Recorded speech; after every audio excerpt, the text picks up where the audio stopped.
औज़ुबिल्लाहिमिनश्शैतानिर्रजीम बिस्मिल्लाहिर्रहमानिर्रहीम। तमाम मुमिनीन को या अली मदद वस्सलाम अलैकुम वरहमतुल्लाहि वबरकातुहू। अज़ीज़ान, जैसा कि आप लोग जानते हैं कि काफ़ी अरसे से मुक़स्सिरीन और नासिबी हज़रात अज़ादारी और सुल्तान करबला के ख़िलाफ़ बकवासात करते आ रहे हैं, और इस कंटेक्स्ट में इन्होंने बहुत सी ऐसी बातें की हैं जो उन लोगों को नहीं करना चाहिए थी, और चे जाए कि अपनी बकवासात से रुजू करें। ये उल्टा मज़ीद इन बकवासात को आगे लेकर जा रहे हैं। आज की वीडियो वैसे तो मौलवी कामिल बरेलवी के ख़िलाफ़ मुझे बनाने की ज़रूरत नहीं थी, क्योंकि ऑलरेडी इसके ख़िलाफ़ पूरा इल्मी खमसा रिकॉर्ड करवा चुके हैं हम, और इस बंदे की हर धर्मी आपके सामने वाज़े कर चुके हैं कि दलाइल बारहा बारहा मैं दोहरा चुका हूँ अपने। इसकी तरफ से अभी तक कोई जवाबी मामला उन दलाइल के लिहाज से पेश नहीं हुआ। मेरे सारे रेफरेंसेस को बरेली शरीफ का चंदा समझ के ये बंदा खा जाता है। अब मुझे इतना बताएं कि जिस बंदे को दलील देने की तमीज़ नहीं है, मैं उससे क्या बात करूं। ये बंदा मुकालमे के लिहाज से पूरा नहीं उतरता, इससे मुनाजरा क्या किया जाए। लेकिन खैर, अब इसने जी एक तरावी के लिहाज से बात करने की कोशिश की, और एक मुक़स्सिर मौलवी, खैर उसको वो तो इतना मजहूल है, उसका नाम भी नहीं पता, उसने भी सुल्तान करबला की अज़ादारी के लिहाज से कोई बकवासात की हैं। सारी चीज़ों को हम इंशाअल्लाह आज डिस्कस करेंगे। और पहले सबसे पहली बात तो मेरी मौलवी कामिल से ये है कि तेरी मेहरबानी भाई, दो रिक्वेस्ट मैं तेरे सामने करता हूँ। नंबर 1, हमें शिया किताब से जवाब दिया कर, तेरी किताबें हमारे पे हुज्जत नहीं है। नंबर 2, मेरे दलाइल ना छुपाया कर यार, मैं जो दलाइल देता हूँ उनका जवाब दिया कर। वैसे तो तेरे सारे मौलवियों को, अशरफ आसिफ जलाली समेत सभी को ये बीमारी है, जो मैं तुम्हारी किताबें पेश करता हूँ या तो तुम अपने अकाबरीन से हाथ खींचने की कोशिश करते हो, वो तौसीक में पेश कर देता हूँ वक्तन, या फिर तुम मेरे दलाइल खा जाते हो। यार दलाइल का जवाब दिया करो। मुझे इंतहाई अफसोस भी होता है कि मैं उन लोगों से बात कर रहा हूँ जिन्हें अभी तक मुकालमा न वैसी नहीं आती, मुनाजरा तो खैर दूर की बात है। तेरी मेहरबानी, दलाइल का जवाब दिया कर। तो चलते हैं जी इसके पहले एतराज़ की तरफ, और ये देखते हैं कि उसमें जो ये इस बिदअत को आगे से आगे धकेलने की कोशिश कर रहा है वो कहाँ तक सक्सेसफुल हुआ है। अज़ीज़ान, रात को हमने नमाज पढ़ी है, तुम कहते हो जी ना अबू बकर के दौर में थी ही नहीं, सरकार के दौर में थी ही नहीं। और ये आंखें खोल के देखो, ये वही बुखारी है, वही बुखारी है। अगली आयत, अगली हदीस से को छोड़ अगली हदीस को पढ़ लेते, उससे अगली हदीस पढ़ लेते तो तुम्हें समझ में आ जाता। लेकिन जाहिल इस कदर हो कि कैसे पढ़ते। मैंने हुज्जत कायम की थी कि इजमाए उम्मत है, और इजमाए उम्मत हुज्जत होता है। उसके बाद फिर मैंने रसूल अल्लाह सल्लल्लाहु अलैहि वसल्लम का फरमान पेश किया था हमारे लिहाज से, कि सरकार ने फरमाया अलैकुम बिसुन्नती व सुन्नतिल खुलफाए राशिदीन, तुम पर मेरे खुलफाए राशिदीन का तरीका भी ज़रूरी है और मेरा तरीका भी तुम पर ज़रूरी है।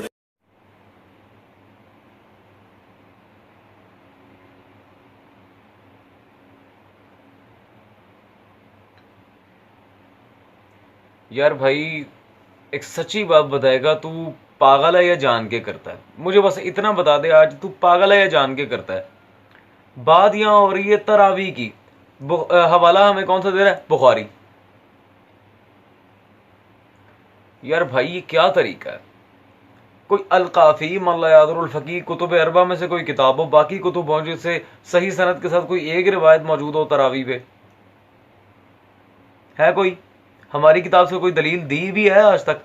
अव्वल तो जो दी हैं गुज़िश्ता लेक्चर्स में, इंशाल्लाह वो रमज़ान ख़त्म होने दे, मैं आ रहा हूँ तेरी तरफ। तेरी एक एक दलील का मुंह तोड़ जवाब पहले भी रिकॉर्ड करवा चुका हूँ, वो आगे भी आएगा। लेकिन यार भाई तेरी मेहरबानी, ये जो तू तरावी के लिहाज से अब फिर बुखारी की रिवायत में, बुखारी हमारे पे कब से हुज्जत आ गई? मैं यही तो रोता हूँ तुम लोगों के आगे, अपनी किताबें हमें क्यों चिपकाते हो यार? अपने बाबे, अपने इमाम हमारे खाते में क्यों फिट करते हो? यही गंजबख्श वाले सीन में हुआ था। अपने दाता साहब को बचाने के लिए तूने कशफुल माजूब के लिहाज से बात की, मैंने कशफुल माजूब से लेकर शरा कशफुल माजूब तक हर चीज को आगे पेश किया। अब मैं बार बार स्क्रीन पे क्या रेफरेंस दिखाता फिरूं, मुझे ये बता। जिस बंदे को अजीजान उर्दू तलफ़ुज़ नहीं बोलने आते, जिसे ये नहीं पता कि मुखालिफ को डील करते तो उसके घर से हवाला देते हैं, मैं उसकी बात का क्या जवाब दूं? मुझे आप ये बता दें। और आगे से चलो तरावी के लिहाज से तो अब बात आगे जाएगी, वो तो मैं बात क्लियर कर ही दूंगा। आगे से इसने एक दलील पेश की है, हम अपने लिहाज से एक दलील पेश करते हैं जी। रसूल सल्लल्लाहु अलैहि वसल्लम की हदीस है, अलैकुम बिसुन्नती व सुन्नतुल खुलफाए राशिदीन, मेरी और मेरे असहाब की सुन्नत। अच्छा जी, आज ज़रा देखते हैं उलमा रिजाल अहले सुन्नत, बल्कि आइमाए रिजाल अहले सुन्नत में से एक कि हाँ इस हदीस की क्या औकात है, क्या ये वाकई हदीस है, ये सिर्फ वो ठूस है जो इसने मारी है। पहली बात, तरावी की जो बात है बुखारी का हवाला था, हमारे पे कोई हुज्जत नहीं है, इज़ा जाअल इहतिमाल फ़बातिल इस्तिदलाल। दूसरी बात ये है कि ये अलैकुम बिसुन्नती वाली जो रिवायत है ये मैं बता देता हूँ। ये अजीज़ान मेरे पास कदीमी कुतुब खाना कराची से छपी मौजूद है, अल मौदूआतिल कुबरा, मुल्ला अली कारी। इसको तो जानते ही ना भाई, मुल्ला अली कारी साहब की मेरे हाथ में मौजूद है मौदूआतुल कुबरा। अल्लाह अकबर, आपकी तरह पीडीएफ नहीं मारा, सोने किताब हाथ में है। इसमें अजीज़ान सफ़ा नंबर 210 और हदीस नंबर 830 में इस रिवायत को मुल्ला अली कारी लेके आए हैं, अलैकुम बिसुन्नती व सुन्नतुल खुलफाए राशिदीन। जैसा कि इबारत आपके सामने मौजूद है, मुल्ला अली कारी हनफी की किताब अल मौदूआतुल कुबरा। ठीक है जी। अब इस बंदे से सिर्फ इतना पूछ लें, ये जो किताब मैंने दिखाई जिसमें ये रिवायत है अलैकुम बिसुन्नती वाली अल मौदूआतुल कुबरा, इसमें कौन सी रिवायात ये मुल्ला अली कारी हनफी ने जमा की हैं जो तुम्हारा इमाम है? मौजूआत, मौजू क्या मानी है मौजू का? जाली रिवायतें, घड़ी गई, सेल्फ फैब्रिकेटेड नरेशंस।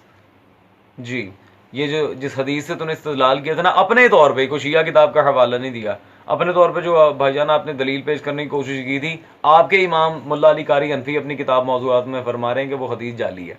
उसने मौजूआत रिवायात में से जिक्र किया है, मौजू रिवायात में, जाली रिवायतों में, झूठी रिवायत है।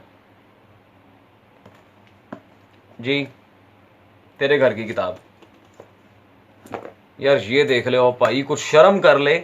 मैं बाहर का बंदा होकर तुझे तेरे घर की किताब से बता रहा हूं कौन सी हदीस सही है, कौन सी वज़ई है, जाली।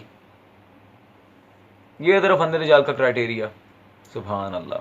खैर आगे चलते हैं जी, और ये देखते हैं अब सहाबा के लिहाज से ये क्या बात करना इसने कोशिश की है, और बाकायदा हज़रत उमर के कॉल की इसने बैंड बजाई है, वो आप देखें ज़रा। अमल बिदा को लेके तुमने शोर डाला हुआ था, वही हदीस पूरी पढ़ लेते तो तुम्हें उसी में से मिल जाता कि जमात के साथ इससे पहले भी नमाज सहाबा किराम रिदवानुल्लाह तआला अलैहिम अजमाइन पढ़ा करते।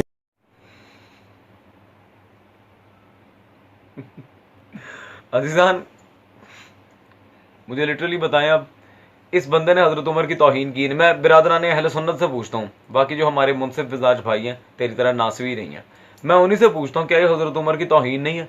ये हजरत उमर के कॉल को जो बुखारी से हमने पेश की थी, नेमल बिद्दत और हाज़िही, ये कि हाँ मैंने बिद्दत की है, उस कॉल को ये भाईजान किस तरह पेश कर रहे हैं? यूँ भंगड़े डाल डाल के नेमुल बिद्दा। जिसे हजरत उमर की कॉल का ये एहतराम ना हो, वो क्या हजरत उमर का दिफा करेगा, मुझे ये बताओ। और इसने एक भोंडी बात भी की थी जी, हजरत अली ने मना क्यों नहीं किया, अब मौला कायनात की तरफ क्यों जाता है जब हजरत उमर ने खुद कह दिया बुखारी के बकौल के ये बिद्दत है, मौला कायनात की तरफ क्यों जाता है? अच्छा, अब इसे एक आग लगी है जी, बुखारी में रिवायात है कि रसूल सल्लल्लाहु अलैहि वसल्लम ने भी पढ़ी है, असहाब ने भी पढ़ी है, तो तुम कैसे कह सकते हो हजरत? और जब हजरत उमर ने कह दिया कि बिद्दत है तो हजरत उमर क्या झूठ बोल रहे हैं? झूठ बोल रहे हैं हजरत उमर? तो वो कुल्लु हमदूल वाली बात कहां गई फिर? जैसा क्या हजरत उमर झूठ बोल रहे हैं?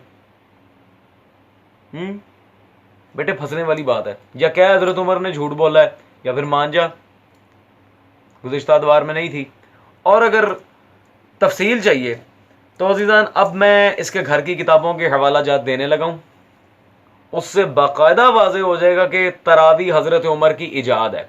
हम बुखारी की जो रिवायत पेश करते हैं जिसमें हज़रत उमर ने तरावी को बिद्दत कहा है, वो हम अपने पास से, ना हमें कहने का कोई शौक़ है ना कोई बात, हम दलाइल दे के बात करते हैं जो आप पी जाते हो। खैर अब इसके आइमा तारीख की तरफ चलते हैं और ये देखते हैं क्या उन्होंने हमारी तायीद की है और उन्होंने ये बात हम तक पहुँचाई है कि वाक़ई हज़रत उमर की अवलियात व इजाज़ात में से एक है तरावी। खैर आए जी, सबसे पहले तो इनके यहाँ जो मुतासिब तरीन मौर्रिख था जिसने बनी उमैया की बदमाशियों पर बहुत पर्दे डालने की कोशिश की है, उसकी इब्न खलदून की किताब में आपके सामने पेश करना चाह रहा हूँ। ये दारुल इरशाद कराची से छपी, घर नहीं बनाई मैंने, तारीख इब्न खलदून। ठीक है जी, तारीख इब्न खलदून में ये मेरे पास जी तेरा किताब दो हों तो मेरे जी बन जाती है। खैर जिल्द नंबर 2 और 3, वॉल्यूम नंबर 2 और 3। इसके वॉल्यूम नंबर 3 में तारीख इब्न खलदून में अजीज़ान, जब हम सफ़ा नंबर 244 पे 244 पे चलते हैं इब्न खलदून के, तो यहाँ पे अल्लामा इब्न खलदून ने जो रिवायत नकल की है बाकायदा आप देख सकते हैं हज़रत उमर के लिहाज से कि इजादात हज़रत उमर में से 14वीं ईजाद ये नमाज तरावी को जमाअत के साथ पढ़ने का हुक्म फरमाया। ठीक है जी जनाब, सीधे रहे हो ना। हज़रत उमर ने तरावी की ईजाद की थी, तेरा इमाम इब्न खलदून लिख रहा है। ठीक है जी। अब अजीज़ान इनके जो अगले बरेलवी मकतब में तो वैसे ही इस इमाम का बहुत डंका बजता है माशाल्लाह, हाफिज़ जलालुद्दीन सयूती।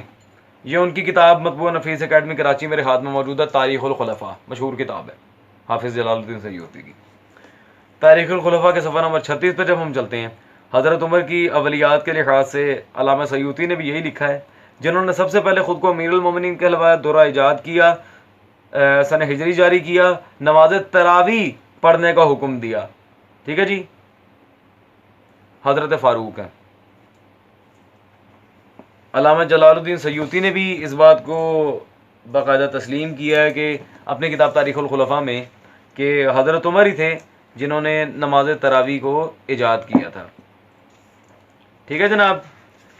और अब अजीज़ान चलते हैं इनके सबसे बड़े मौर्रिख जिससे लेके सबने तारीख़ नकल की है, अल्लामा मोहम्मद इब्न जरीर तबरी। उसकी ये मेरे हाथ में मौजूद है तारीख़ तबरी।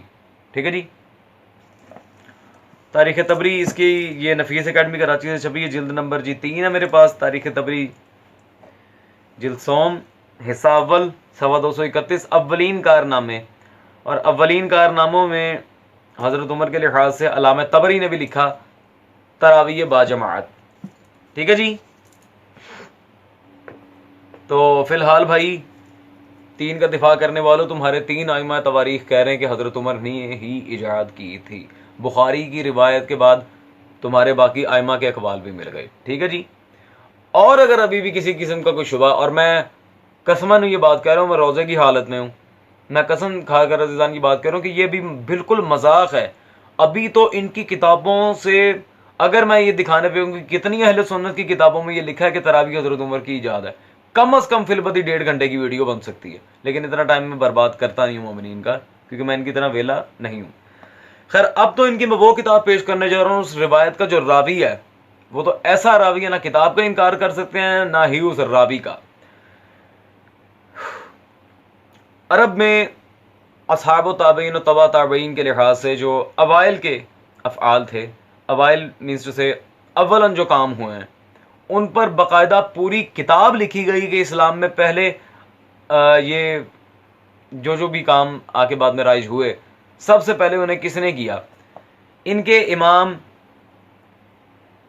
अहमद बिन अमर बिन अबी आसिम अश-शैबानी, ठीक है जी, इब्ने अबी आसिम शैबानी साहब की किताब है किताबुल अवाइल, मेरे हाथ में मौजूद है, मकतबा इस्लामिया से छपी है किताबुल अवाइल, जो उन्होंने पूरी किताब लिखी है अव्वलन जो काम होते रहे इस्लाम में, आपके इमाम इब्ने अबी आसिम शैबानी साहब ने। अजीज़ान, इसमें सफ़ा नंबर 137 पे जब हम चलते हैं, ठीक है बेटा, यहाँ पर जो रिवायत है, सबसे पहले लोगों को बाजमात तरावी पढ़ जमा करने वाले, और रावी कौन है? अब्दुल्ला बिन उमर। ठीक है जी, अब्दुल्ला बिन उमर से मर्जी है कि सबसे पहले जो जिस शख्स ने लोगों को नमाज तरावी बाजमात पर जमा किया वो उमर इब्न खत्ताब है। खुद हज़रत उमर के बेटे ने इस बात को तस्लीम किया है कि सबसे पहले तरावी पढ़ाने वाले हज़रत उमर हैं। क्यों मियाँ? बाकी किताबों को तो छोड़ना, मुझे सिर्फ इस किताबुल अवाइल का जवाब ही दे दे। चल यार, तेरे इमाम इब्ने अबी आसिम साहब ने जो इसमें लिखा है किताबुल अवाइल में, और खुद हज़रत उमर के बेटे ने इस बात का एतराफ़ किया है। और भाई तू तो कल जमा है, जब हज़रत उमर के अपने बेटे ने कह दिया, तो फिर मौला अली की तरफ क्यों जाता है? तो कई मुझे को खारजी लगता है, जब भी सवाल हम उठाते हैं तो मौला की तरफ चल पड़ता है, फिर छितर खा के वापस आता है। ये किताबुल अवाइल में भी मौजूद है। ठीक है जी। और दिखाने को मैं फिर कह रहा हूं, मेरी बात कान खोल के सुन, हवालों का जवाब भी दें, शिया किताबों से नमाज तरावी की सही सनद के साथ रिवायत भी ला के दे। और मैं फिर कह रहा हूं यह मजाक है, अभी बेबहा दलाइल पढ़े हैं तेरे मसलक की किताबों के। गॉट इट, ना जस्ट गेट लॉस्ट। खैर अजीजान, इसका चैप्टर तो होना यहाँ क्लोज, ये तो इस काबिल ही नहीं से मुंह लगाया जाए। एक उसूली मौलवी ने भी अज़ादारी सुल्तान करबला के लिहाज से बकवास करने की कोशिश की और उसने जो बातें बाकायदा की इस लिहाज से। अब हम उस मलून की तरफ चलते हैं। कौन सी आजादारी, किस आजादारी की बात कर रहे हो आप? आजादारी तो तागूतों के खिलाफ उठने का नाम है, आजादारी तो बेदारी है, आजादारी तो वो है जो यजीदियत के निजाम को खत्म करती है। ये कौन सी आजादारी है जो तुम ये जो आजादारी तुम करते हो ना, जिसके लिए तुम निकले हो बाहर, ये आजादारी तो तरावी के बराबर नहीं है। मैं समझता हूं तरावी से भी नीचे है ये आजादारी, ये जाकिरीन की आजादारी। क्यों? क्योंकि देखें, तरावी में लोग मस्जिद में जाकर के नमाज पढ़ते हैं, कोई चरसी आकर के नमाज नहीं पढ़ाता वहां पर। लेकिन तुम्हारी इन जाकिरीन की आजादारी में चरसी और भंगी आकर के नौहे पढ़ते हैं और आकर के जाकिरी करते हैं। तुम्हारी आजादारी में मुज्तहिदीन मराजे की तौहीन, तुम्हारी आजादारी में मुज्तहिदीन मराजे की तौहीन। मेन मुद्दा आजादारी से दुश्मनी का यही है कि जो मुज्तहिदीन की तौहीन होती है, हुई मुज्तहिदीन की तौहीन होती है। और ये जो जाती हमला इसने करने की कोशिश की, इस लिहाज से इल्मी दलील तो कोई भी नहीं है। मेरे लिहाज से तरावी से बदतर, तेरी औकात ही क्या है क्या तू? गूंज कीड़े आ, तेरी औकात ही क्या है मेरे लिहाज से? ना 3 में ना 13 में कूड़े आ, ना किताब ना मुतालिया ना कोई बात। मेरे लिहाज से, तेरे लिहाज से तू मुनाजिर है। अभी पूछू इल्म मुनाजरा की तारीफ क्या है तो आगे से कहेगा ये मसले मुनाजरों से हल नहीं होते। मेरे लिहाज से नहीं है जी। वो है क्या? मेरे लिहाज मजहूर रावी ना हुए थे। अच्छा जी, वहां चरसी भंगी आते हैं। चरसी भंगी अव्वल तो जिनका नमक हलाल करने की कोशिश करके तरावी के लिहाज से बकवासात कर रहे हो, मैंने तरावी पे बिल्कुल मुंह तोड़ जवाब रिकॉर्ड करवा दिए उन्हें। लेकिन चलो अपने बाबा को बचाने की कोशिश है ना। आप फिर मैं तुम्हें बताता हूँ चरसी भंगी कौन है। ठीक है जी। ये क्या है जी? सिस्तानी की तौज़ील मसाइल। हाँ, ये मैंने घर नहीं बनाई जनाब, जामिया तालीमात इस्लामी पाकिस्तान से छपी है। आजा पुत्र, कहते हैं तकलीद। आप मैं तुझे तकलीद करवाऊंगा। सफ़ा नंबर 29 और मसला नंबर यहाँ पर 108। शराब के मामले में क्या लिख रहे हैं जरा अजीज़ान गौर करें। लिखते हैं जी, शराब नजीस है, इसके अलावा इंसान को मस्त कर देने वाली चीजें नजीस नहीं है। इंसान को मस्त कर देने वाली चीजें नजीस नहीं है। There we go. लो, जो मस्त कर देने वाली चीजें नजीस नहीं है। सुभान अल्लाह। और मौलवी, तू तो कहता था भाई तुम्हारे मुज्तहिदीन बड़े मुत्तकी हैं। ए तकवा जी, ये तकवा है कि तक है? इंसान को मस्त कर देने वाली चीजें नजीस नहीं है, वो खुद लिख रहा है। तो इनके बकौल तो फिर गुटका, चरस वगैरह जो भी है जो इंसान को नशे में धुत कर देता है, वो इस्तेमाल करके बंदा नमाज भी पढ़ सकता है, नजीस से नहीं है। पहले अपने घर की खबर लो, तुम्हारे यहाँ कैसे कैसे गंदे और घटिया फतवे आते हैं। ठीक है जी, लेट्स मूव ऑनवर्ड्स। अज़ादारी पे इसने जो बकवास की थी, बड़ा मुस्तहिद करता है ना तू। आ तुझे मुस्तहिद की बात बताऊं। अज़ादारी हुसैन क्या है?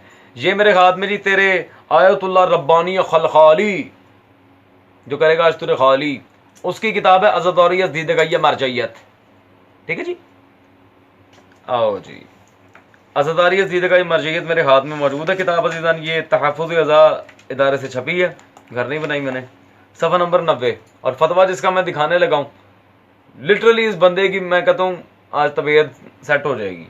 सफ़ा 90 पे किसका फतवा है जी? अज़ादारी के सिलसिले में रहबर इनकलाब इस्लामी जनाब खुमैनी साहब के बयान का इक्तबास। खुमैनी साहब फतवे में नकल करते हैं जी, सैयद शुहदा सल्लल्लाहु अलैहि ने इस्लाम की मदद की और इस्लाम को निजात बख्शी। ठीक है जी। मजलिस इमाम हुसैन के मिशन की मुहाफिज और जो लोग इसकी मुखालिफत करते हैं, ये सुन जरा, ये तेरे बाबे खुमैनी का फतवा है, सुन। जो लोग इसकी मुखालिफत करते हैं वो इमाम हुसैन के मिशन से बिल्कुल नावाकिफ हैं, वो जाहिल बंदे हैं, नावाकिफ हैं।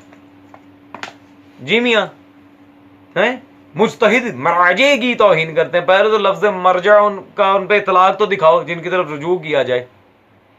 मरजा किस मामले में है? वो तकलीदें करवाते हैं, रुजू करने वाले जिसकी तरफ रुजू किया जाए वो मरजा होता है। चलो मराजा मान भी लिया, ए तेरे मराजे का फतवा ही पाई। अब लगा खुमैनी पे फतवा। खुमैनी कहते हैं जो मजालिस की तौहीन करे वो तो सुल्तान करबला के मिशन से नावाकिफ हैं, उन्हें पता नहीं मौला हुसैन का इरादा क्या था। हाँ, और ये चरसी भंगी वाली बात की थी, ए फाड़ हजरा एटम बॉम्ब। क्यों मियाँ, पहले अपने घर की खबर लो, ठीक है। दोबारा सुल्तान करबला पे अगर बकवास की तो ज्यादा कुछ नहीं करूंगा, बस गर्दन तोड़ दूंगा, ठीक है। तेरी ऊँच भी डिंगी है।